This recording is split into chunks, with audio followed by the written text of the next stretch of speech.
Juba I of Numidia was a king of Numidia. He was the son and successor to king of Numidia Hyamsal II family. Juba I was the father of king of Numidia and later Mauritania, Juba II. Father-in-law of Juba I's wives, Greek Ptolemaic princess Cleopatra, Selene II, Cappadocian princess Glaphyra, and paternal grandfather to King Ptolemy of Mauritania and Mauritanian princess Drusilla of Mauritania. Biography. In 81 BC, Hyamsal had been driven from his throne. Soon afterwards, Pompey was sent to Africa by Sulla to reinstate him as king in Numidia, and because of this Hyamsal and later Juba became Pompey's ally. This alliance was strengthened during a visit by Juba to Rome, when Julius Caesar insulted him by pulling on his beard during a trial when Caesar was defending his client against Juba's father, and still further in 50 BC, when the tribune Gaius Scribonius Curio openly proposed that Numidia should be sold privately. In August 49 BC, Caesar sent Curio to take Africa from the Republicans. Overconfident and holding the governor of Africa, Publius Attis Varus, in low esteem, Curio took fewer legions than he had been given. In the Battle of the Bagradais River, Curio led his army in a bold, uphill attack which swiftly routed Varus' army and in the process wounded Varus.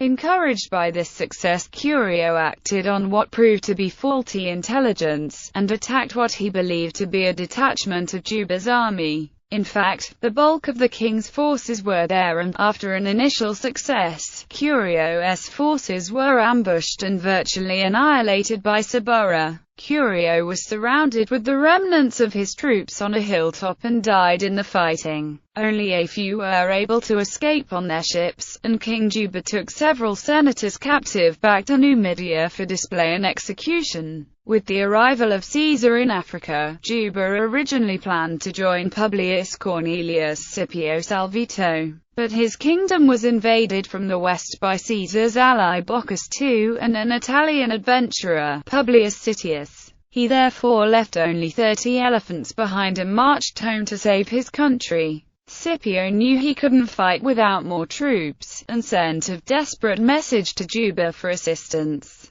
Juba immediately left the command of his kingdom's defense with Sabura, and joined Scipio with 3 legions, around 15,000 light infantry, 1,000 cavalry and 30 elephants for the Battle of Thapsus. However, he camped away from Scipio's main lines. Seeing the certain defeat of Scipio's army, Juba did not take part in the battle and fled with his 30,000 men. Having fled with the Roman general Petraius and finding their retreat cut off, they made a suicide pact and engaged in one-on-one combat. The idea was that one would meet an honorable death. Sources vary on the outcome, but it is most likely that Petraius killed Juba and then committed suicide with the assistance of a slave. Legacy. The endangered Chilean wine palm, Juba I chilensis, is named for Juba I of Numidia.